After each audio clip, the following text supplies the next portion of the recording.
प्यारे बुजुर्गों, माताओं, भाई और बहनों,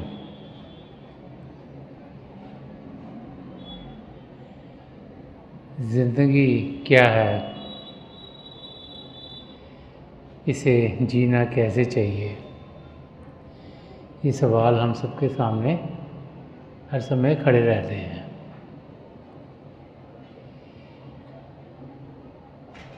जब हम महापुरुषों के लफ्ज़ों को समझने की कोशिश करते हैं तो हमें समझाते हैं कि हम सब एक ही हैं, लेकिन जब हम इधर उधर नज़र घुमाते हैं तो हमें सब अलग अलग दिखते हैं। इंसान भी सब अलग अलग दिखते हैं, जानवर भी सब अलग अलग दिखते हैं, नदियाँ हैं, पहाड़ हैं, बिल्डिंग्स हैं, हर एक चीज़ लगती है कि अलग अलग है। तो जब सब कुछ हमें लगता है कि अलग अलग है तो इंसान कैसे जाने कि हम सब एक ही हैं।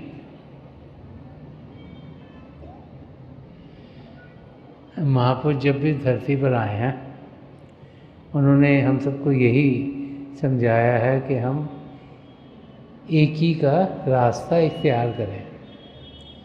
परम संत कृपाल सिंह जी महाराज फरमाते थे, एक बनो नेक बनो।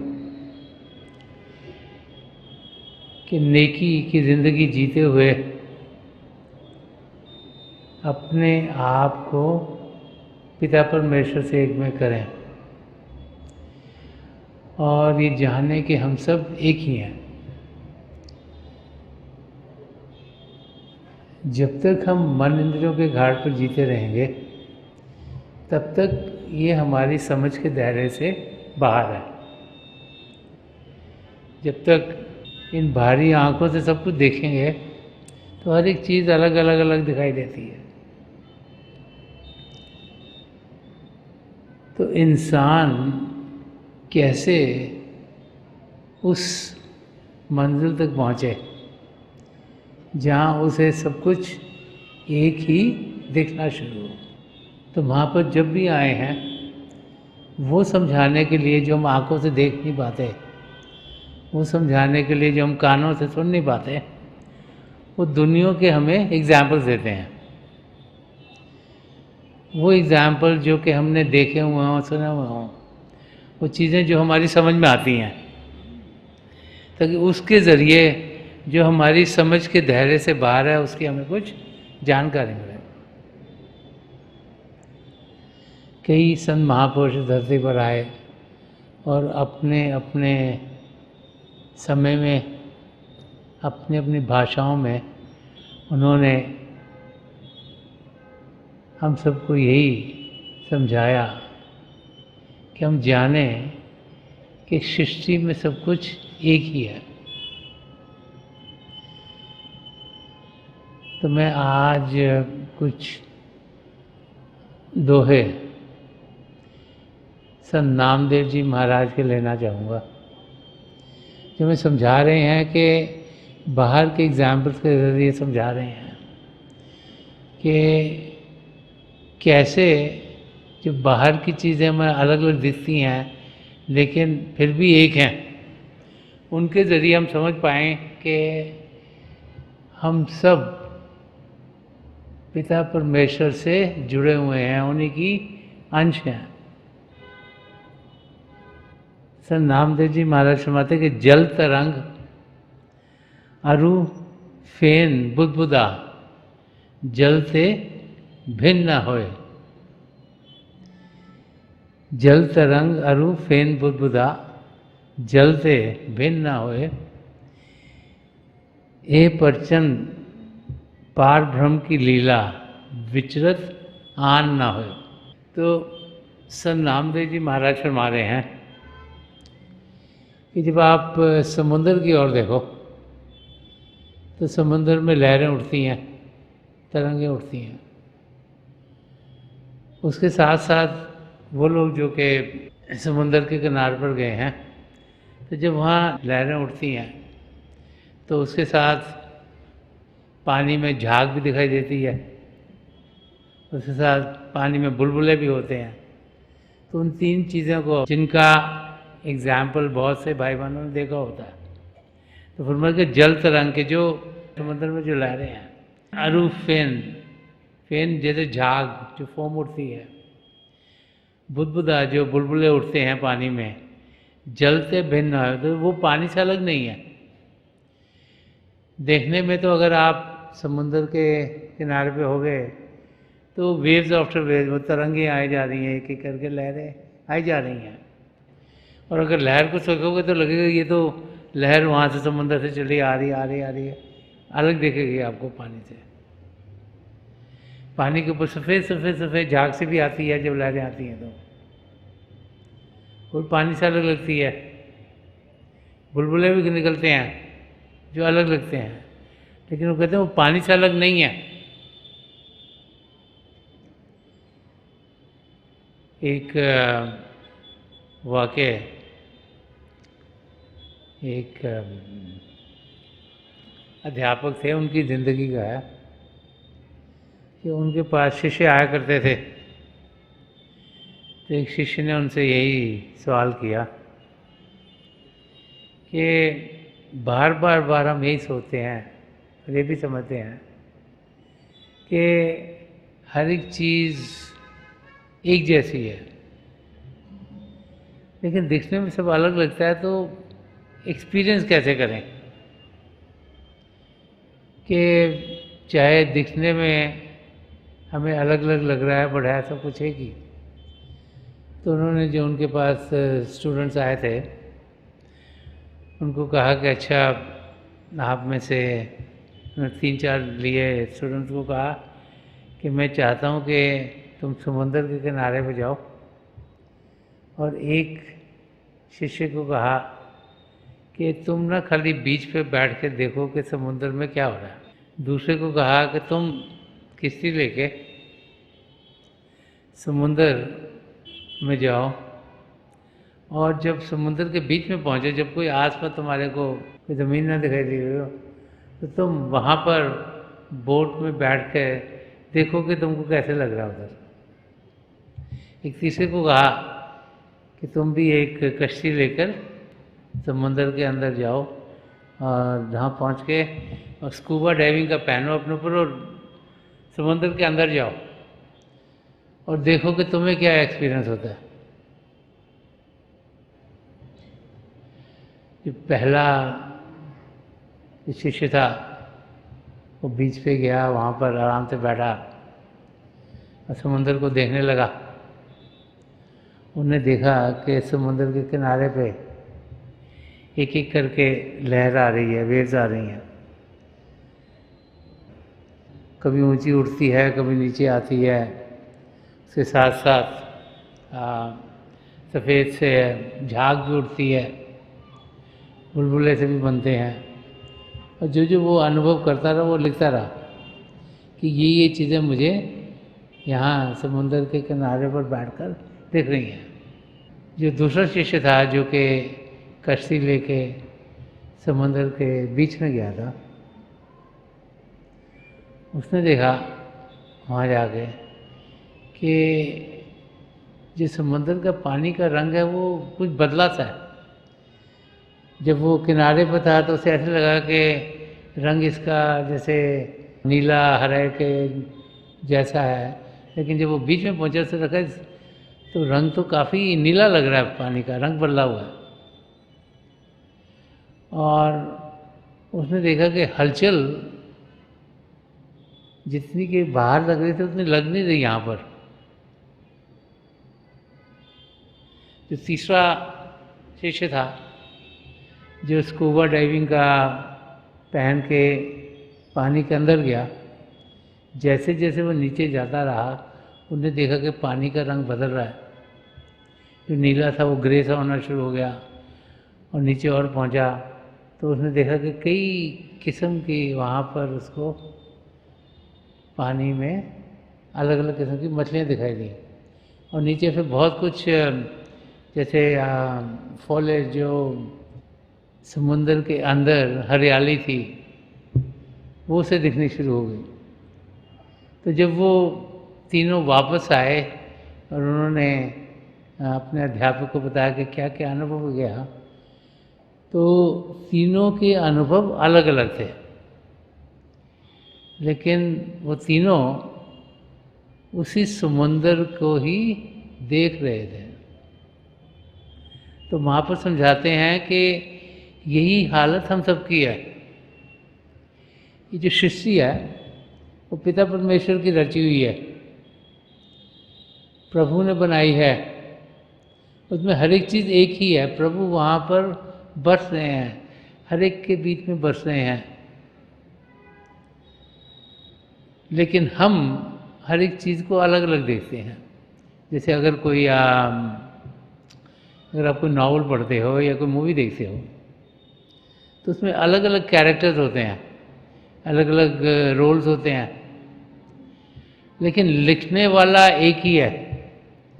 और जो लिखने वाले के अंदर था वही उसने लिखा है, नावल में भी, मूवी में भी, कि इस कैरेक्टर की ऐसे होनी चाहिए, आदत इसकी ऐसे होनी चाहिए, ये अच्छा बनेगा और ये बुरा बनेगा, वो सब उसी लिखने वाले की है। जब हम उस नावल को पढ़ते हैं, किसी मूवी को देखते हैं, तो हमें हर एक चीज़ अलग अलग लगती है, लेकिन लिखने वाला वो एक ही है। ऐसे ही महापुरुष समझाते हैं कि इस दुनिया में जो भी हम अनुभव करते हैं, हमें अलग अलग अनुभव होते हैं जब हमारा ध्यान बाहर की दुनिया में होता है। लेकिन हमें ये जानना है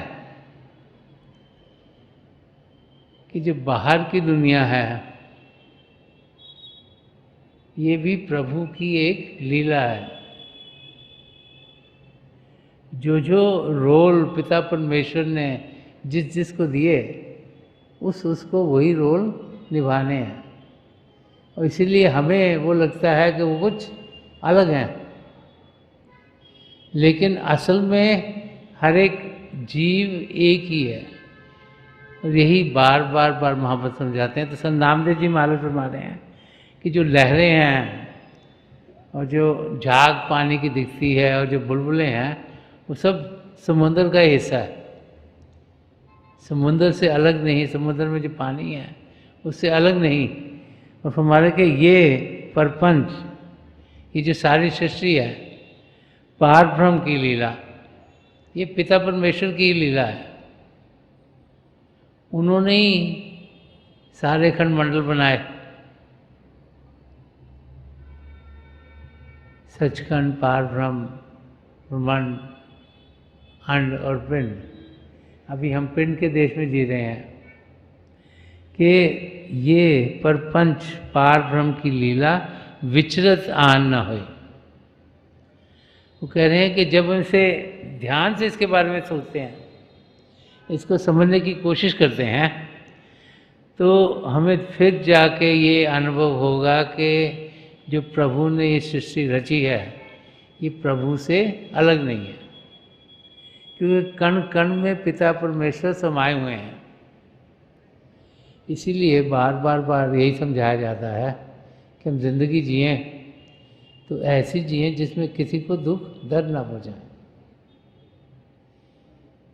एक शांत जिंदगी जिएं, औरों की जिंदगी में मलहम लगाएं, उनकी ज़िंदगी में कुछ आराम आए। ऐसी ज़िंदगी हो जिसमें दुख दर्द किसी की ज़िंदगी में आए तो वो दूर हो, क्योंकि हर एक जीव जिसके साथ हम जुड़ते हैं, मिलते हैं, वो भी प्रभु का एक रूप है। इसीलिए संत कृपाल सिंह जी महाराज ने बहुत थोड़े से लफ्ज़ों में समझाया कि एक बनो नेक बनो, कि नेकी का रास्ता इख्तियार करो, एक अच्छा इंसान बनो, सच्चाई से जियो, नम्रता से जियो, प्रेम से जियो, करुणा से जियो। अपने अंदर भाव ऐसे हों कि हर एक को एक ही नज़र से देखो। ये मत सोचो ये छोटा है, ये बड़ा है। जानो कि हम सब एक ही हैं और हर एक का हम आदर करें, उन्हें प्रेम से मिलें, ताकि हलचल कम हो। जहाँ पर हलचल होगी वहाँ पर ध्यान टिकाना बड़ा मुश्किल है। जितना हम उस अवस्था में होंगे जो शांति की अवस्था है, तभी हम अपनी मंजिल की ओर कदम बढ़ा पाएंगे। महापुरुष जब भी आते हैं वो यही चाहते हैं कि हम इस असलियत को जानें। अगर हम सिर्फ मन इंद्रियों के घाट पर ही जीते रहे तो हम हर एक चीज़ को अपने आप से अलग समझेंगे। अगर अपने आप से अलग समझेंगे तो फिर टेंशन, स्ट्रेस, स्ट्रेन इंसान की ज़िंदगी में होगा। क्योंकि जब इंसान अपने आप को किसी से अलग समझता है तो कंपटीशन ऑटोमेटिकली आ जाती है। इसको लगता है मैं इससे बेहतर हूँ, इसको लगता है मैं इससे बेहतर हूँ, तो उसमें तनाव बढ़ जाता है। लेकिन अगर हम सबको एक ही नज़र से देखते हैं कि हम सब एक ही हैं, तो हम देखते हैं कि ज़िंदगी शांति से हमारी गुजरनी शुरू हो जाएगी। एक और दोहा जैसा नामदेव जी ने लिखा हुआ है, वो इसी चीज़ को थोड़ा और खोल के हमें समझा रहा है। वो फरमा रहे हैं कि मिथ्या भरम अरुसुप्न मनोरथ सत पदारथ जानी है। कहते मिथ्या जो चीज़ के सच ना हो, जो झूठ हो। मिथ्या भरम, जो भरम इंसान सोचता है कि देखने में कुछ और है, असलियत में कुछ और है। और स्वप्न, जो जब हम रात को सोते हैं तो हमें तरह तरह के स्वप्न आते हैं। जब स्वप्न आता है तो लगता है ये चीज़ हो रही है हमारे साथ। जिस भी स्वप्न में हम हों लगता है यही रियलिटी है। लेकिन जब उससे हम उठते हैं तब जाके हमें अनुभव होता है कि ये स्वप्न था। तो फरमा रहे हैं कि मिथ्या जो कि सच नहीं, जो कि चीज़ें झूठ हैं, भरम जो इल्यूजन है हमारी, जो हम कहते हैं माया है, असली में कुछ और, दिखने में कुछ और। हम सोचते हैं कि ये चीज़ ठीक है लेकिन है नहीं। अगर डेजर्ट में आप जाओ, रेगिस्तान में जाओ, तो दूर से लगता है कि यहाँ पे पानी होगा, लेकिन पास में जाओ तो कुछ होता नहीं उधर। इस किस्म का लगता है इंसान को, लेकिन है नहीं। और स्वप्न में तो जो भी है वो उस वक़्त से लगता है ठीक है, लेकिन इंसान उठता है तो लगता है हो ये स्वप्न था। तो फरमा रहे कि मिथ्या भरम और स्वप्न मनोरथ सत पदारथ जानी है। सुकृत मनसा गुरु उपदेशी जागत ही मन मानी है। तो फरमा रहे हैं कि जो चीज़ें सच नहीं हैं, जो भरम की चीज़ें हैं, जो स्वप्न है, उसको हम लोग सोच लेते हैं ये सही है। क्योंकि हम कुछ आंखों से देखते हैं, हमें लगता है यही सही होगा, कानों से सुनते हैं लगता है यही सही होगा। तो फरमा रहे हैं कि जब हम मन इंद्रियों के घाट पर सब कुछ देख रहे हैं तो हमें ये सारे पदार्थ लगते हैं कि ये सब सच है। लेकिन यहाँ फरमा रहे हैं कि गुरु उपदेशी के, जब किसी पूर्ण महापुरुष ने हमें समझ दी, उपदेश दिया, हमें डायरेक्शन दी, हमारी समझ को सही करा, तो कह रहे हैं कि तब जाकर के अच्छी अच्छी चीज़ें करने को मेरा मन करना शुरू हो गया। जब उन्होंने समझाया, जैसे संत कृपाल सिंह जी महाराज ने कहा कि नेक बनो, तो फिर नेकी के रास्ते पर इंसान चलना शुरू हो गया। जिसने उनका मैसेज सुना, से ग्रहण किया, उन्होंने अपनी ज़िंदगी में सद्गुणों को डालना शुरू कर दिया। और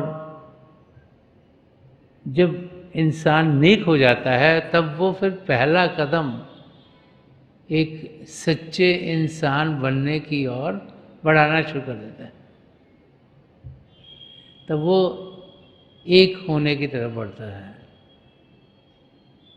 तो यहाँ पर संत नामदेव जी महाराज भी हमें यही समझा रहे हैं कि जब गुरु ने उपदेश दिया कि सुकृत मनसा गुरु उपदेशी जागत ही मन मान्या। कहने कि जब गुरु ने हमें ज्ञान दिया तब जाके हमारा मन जागृत हुआ। उससे पहले तो मन सिर्फ बाहर की चीज़ों में ही लगा हुआ था। तो यहाँ संत नामदेव जी महाराज समझा रहे हैं कि एक संत सद्गुरु जो हमें ज्ञान देता है वो इस दुनिया से कुछ और आगे का ज्ञान है। वो ज्ञान जो हमें समझाता है कि हम सब एक ही हैं, वो ज्ञान जो हमें दर्शाता है कि हम सब एक ही हैं, वो ज्ञान जिसके जरिए हम सब अनुभव कर सकते हैं हम एक ही हैं, तब जाके मन जो कि बाहर की दुनिया में लगा रहता है, तब जाके वो मानता है, उसमें जागृति आती है कि नहीं नहीं, इस दुनिया के आगे कुछ और भी है। और तब फिर हम जो कुछ और है उसको समझने की कोशिश करते हैं, उसका अनुभव करते हैं, क्योंकि सच्चाई उसी में है। नहीं तो बाहर की चीज़ों को हम इतना बड़ा बना देते हैं कि असलियत को हम जान नहीं पाते। एक वाक़ई एक बच्चे का है। एक बच्चा अपने माँ बाप के साथ रहा करता था, थोड़ा बड़ा हो गया। उनका जो घर था वहाँ पर नीचे रहते थे, ऊपर घर के ऊपर जैसे कि एटिक होती थी, सबसे जो ऊपरी मंजिल होगी तो बंद रहती थी। तो एक बार ही कुछ ऐसा हुआ, लड़का भी बड़ा हो गया था, तो माँ बाप को कहीं जाना था, तो उन्होंने बच्चे को कहा कि 1 महीने के लिए हमें कहीं जाना है, तो बेटा तुम घर में ही रहना, लेकिन वो जो ऊपर एटिक है, जो सबसे ऊपर मंजिल है, वहाँ पे मत जाना बिल्कुल, वहाँ पे ताला लगा हुआ है। तो वो माँ बाप बाहर चले गए। तो बच्चे तो क्या करते हैं, जो माँ बाप कहते हैं मत करो, सबसे पहले करते हैं। तो जैसे ही माँ बाप गए तो उन्होंने कहा नहीं नहीं, ऊपर जाके देखना चाहिए क्या है, मुझे मना क्यों कर दिया मैं ना जाऊँ। तो ऊपर गया तो देखा कि वो जो दरवाज़ा जो वहाँ जाता था, बहुत बड़ा ताला लगा हुआ था। छोटा था, उसे लगा कि जैसे चाबी की होता है कि उसके अंदर से कुछ दिख जाता है कई बार। तो लगा कि अंदर में शायद मुझे कुछ दिख जाए, देखूँ क्या अंदर। तो जब उसने अंदर देखा तो वो तो एकदम घबरा गया। उसको लगा कि अंदर तो राक्षस है। एकदम भागा भागा नीचे आया, सोचना शुरू कर दिया उसने कि ऊपर अगर राक्षस है तो अब तो मेरे माँ बाप इधर नहीं है, तो मुझे आके मार ना दे, तो मैं क्या करूँ। बड़ा सोचता रहा कि मैं क्या करूँ। तो उसको लगा कि अगर राक्षस है अंदर तो अगर मेरे माँ बाप आ जाएंगे, ये ना मुझे भी खा ले और उनको भी मार दे, तो मुझे इस राक्षस से भिड़ने का कुछ सोचना होगा। तो सोच के वो इस नतीजे पे पहुंचा कि मैं अपने आप को ताकतवर बनाऊँ, अपनी मसल्स हैं वो ताकतवर हों, ताकि मैं राक्षस को के साथ लड़ सकूं और उसको मार दूं। बच्चा था, उसको पता था माँ बाप 1 महीने के लिए गए हुए हैं। अगले दिन से उसने जिम ज्वाइन कर लिया, वहाँ जाके एक्सरसाइज करनी शुरू कर दी कि मैं और तंदुरुस्त बनूँ। साथ में उसको लगा कि राक्षस को मैं मारूंगा कैसे, अगर सामने में राक्षस आ गया तो राक्षस तो बहुत पावरफुल होगा, तो मैं उससे लड़ाई तो कर नहीं सकता। तो उसको लगा नहीं नहीं, मैं ना तीर कमान आर्चरी सीखता हूँ, दरवाज़ा खोलते ना मैं तीर मार दूंगा उसको और मर जाएगा वो। तो उसने आर्चरी सीखनी शुरू कर दी और हर रोज़ प्रैक्टिस के लिए जाया करता था। तो एक दिन पहले जब उसके माँ बाप ने वापस आना था, उसको लगा मैं तैयार हो गया हूँ कि माँ बाप के आने से पहले इसको मार दूँ, ये ना हो कि उनको कोई तकलीफ पड़े।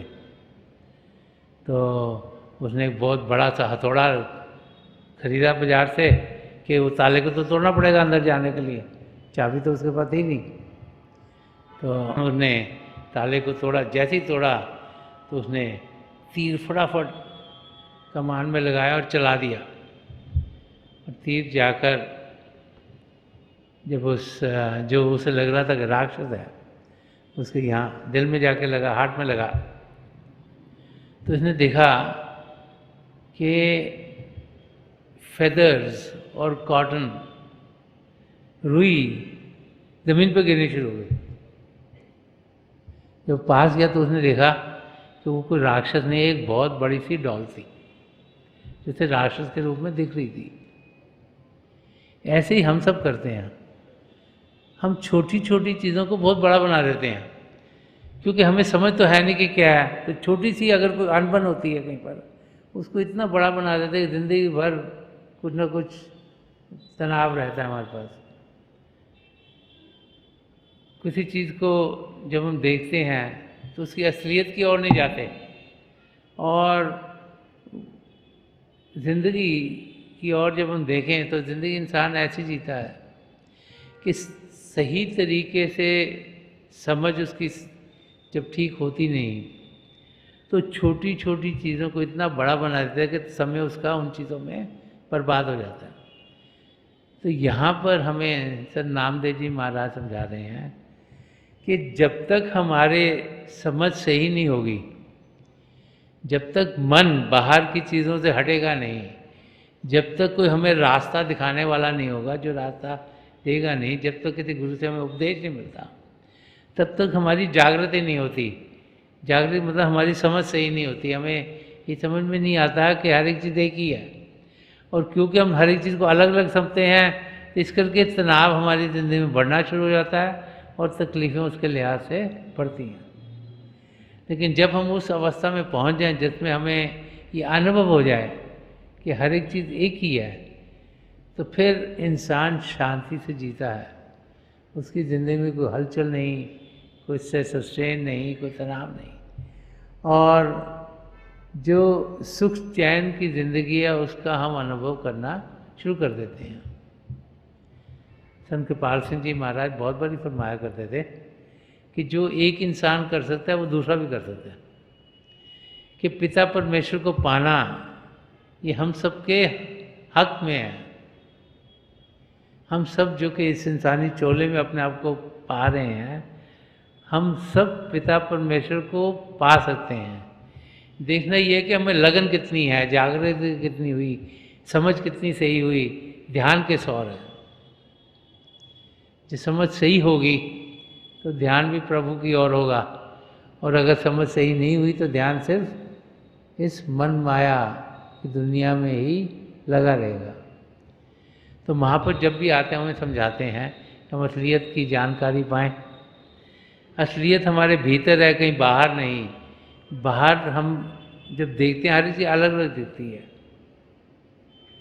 गुरु अर्जन देव जी महाराज ने भी फरमाया कि सब कुछ घर में बाहर ना आए, कि सब कुछ हमारे भीतर है। बाहर की दुनिया से हम लगाव छोड़ें, ध्यान अंदर की ओर लगाएं। हमारे अंदर रूहानी खजाने हैं, प्रभु की ज्योति है, प्रभु की श्रुति है, उसके साथ जुड़ें, ताकि मन माया के जो पर्दे हमारे असली रूप के ऊपर, हमारी आत्मा के ऊपर पड़े हुए हैं, वो हटने शुरू हो जाएं। इस अंदर की दुनिया में बढ़ने के लिए हम अभ्यास करते हैं। शरीर को शांत करना है, मन को शांत करना है।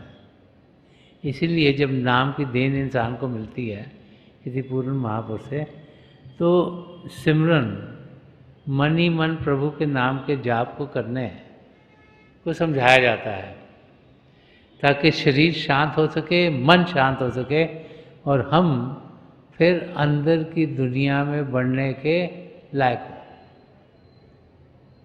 हम सब अपनी मंजिल तक पहुंच सकते हैं, हम सब पिता परमेश्वर को जान सकते हैं।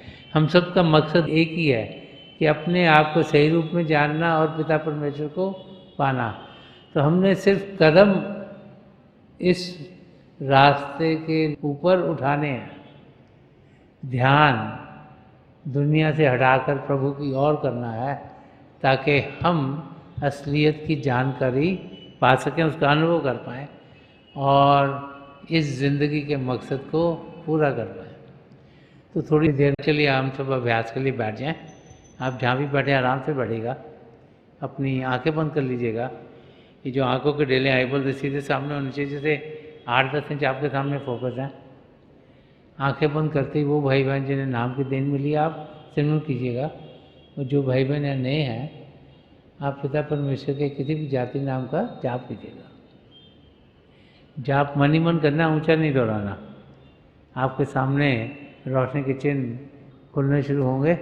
जो कुछ आपको दिखता है उसको ध्यान से देखिएगा, और जो जो नज़ारा आपके लिए बेहतर है वही आपके सामने खुलना शुरू हो जाएगा।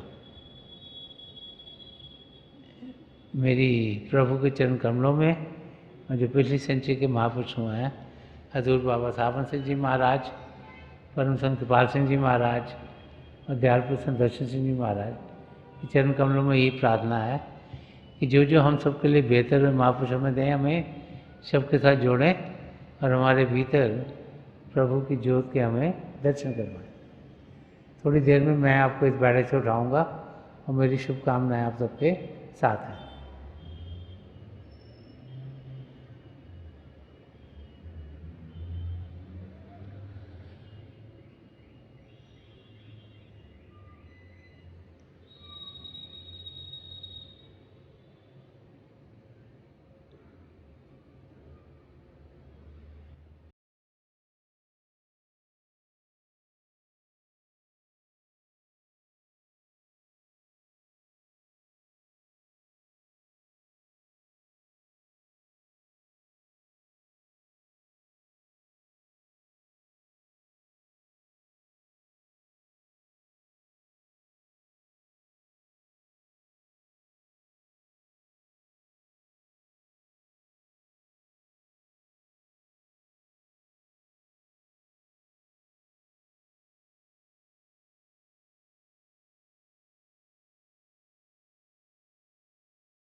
छोड़ दीजिए जी, आप प्लीज़ लिखो।